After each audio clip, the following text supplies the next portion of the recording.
precisa cumprir a sua missão, porque o dia que você terminar a carreira, o dia que você terminar a corrida, Ele recolhe você.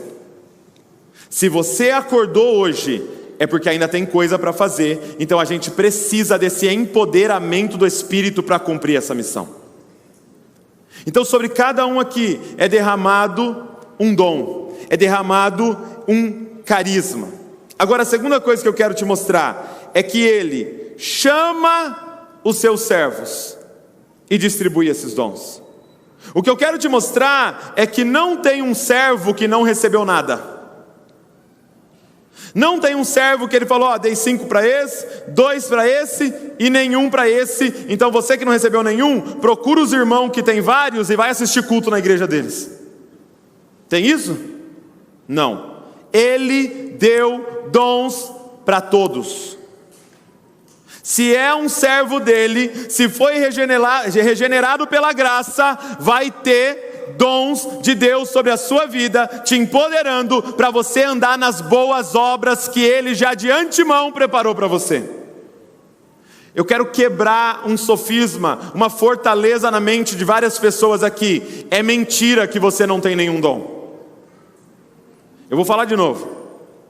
Se o Satanás achou a boca de alguém na sua história para falar que você não pode, que você não consegue, que você não vai dar em nada, que você não tem dom nenhum, talvez te comparando com o irmão, te comparando com primos, ei, isso é mentira de Satanás. Ele chama todos os servos e dá dons para cada um. Quem está entendendo o que eu estou falando aqui?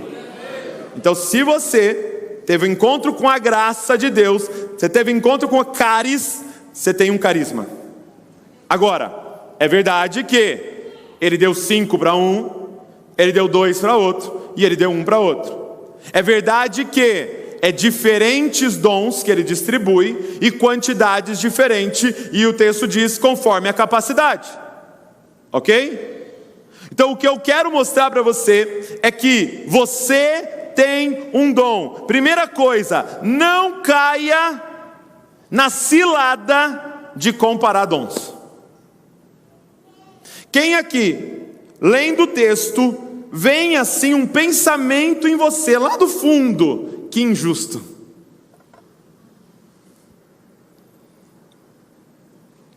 Poxa, 5 para um, 2 para o outro, 1 para o outro. Se eu sou esse que recebo 1, eu ia ficar nervoso. Esse é o lance.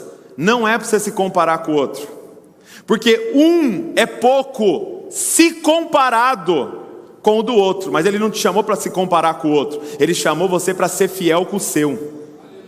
Deixa eu falar uma coisa para você. Cada minuto que você passa se comparando com alguém é um minuto a menos que você não usou para multiplicar o que Deus colocou na sua vida. E fica tranquilo, Ele não vai te cobrar do dom do seu vizinho, Ele vai te cobrar do que Ele deu para você. E vamos ser sinceros, se vai ter um acerto de contas, quem está mais complicado é quem tem 5. Sim ou não? Porque para quem muito é dado, muito será cobrado, meu irmão. Se o cara nasceu com um monte de dom, fica tranquilo, o mais complicado é ele entre nós. Seja fiel para o que Deus colocou na sua vida. Sabe, outra coisa que eu quero enfatizar com você, no contexto de Romanos 12, ele está falando de diferentes dons, né? E ele usa o corpo como exemplo. A segunda coisa a primeira coisa é para de comparar quantidade de dons. Segunda coisa, para de comparar qualidade de dons.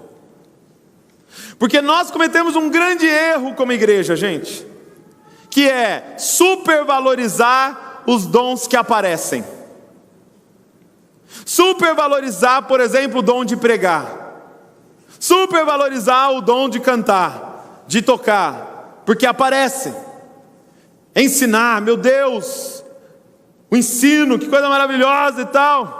Nós supervalorizamos isso, nós supervalorizamos os dons que aparecem. Mas Paulo vai dizer, mais digno de honra são os órgãos que não aparecem. Presta atenção nisso. Por exemplo, você pode chegar para alguém aqui olhando assim e falar: meu Deus, aquele irmão tem um braço muito bonito, né? Um braço malhado, musculoso, assim. Deixa eu ver alguém aqui. Tá difícil, meu Deus.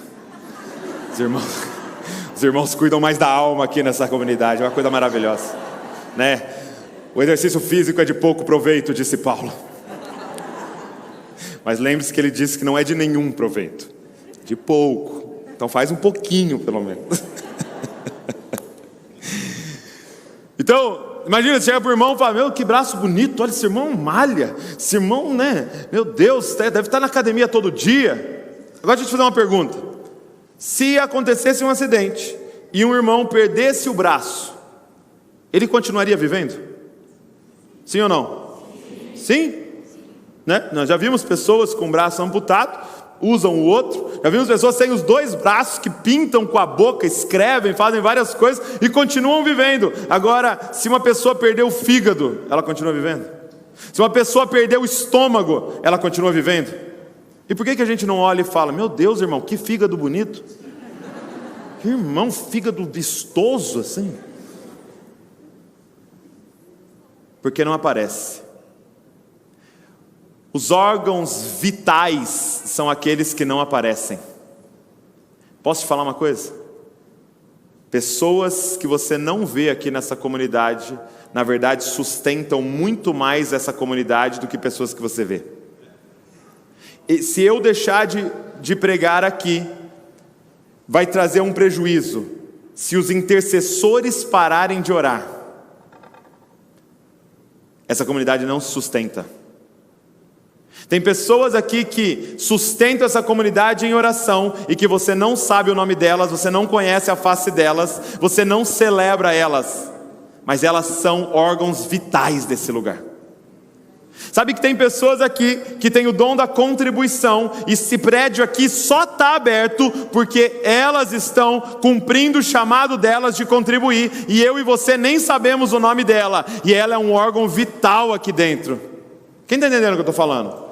Então você precisa estar em paz com o dom que Deus te deu e ser fiel com aquilo que Ele te deu, e multiplicar o que Ele te deu. Olha que interessante, o texto de 1 Pedro 4,10, apenas ouça, 1 Pedro 4,10: sirvam uns aos outros, cada um conforme o dom, carisma, que recebeu, como encarregados a administrar bem a multiforme graça de Deus. Sirva uns aos outros com o dom que Deus te deu. E aí tem uma lista de dons. Tem alguns textos com lista de dons. Ouça, e eu quero que você se identifique, ok?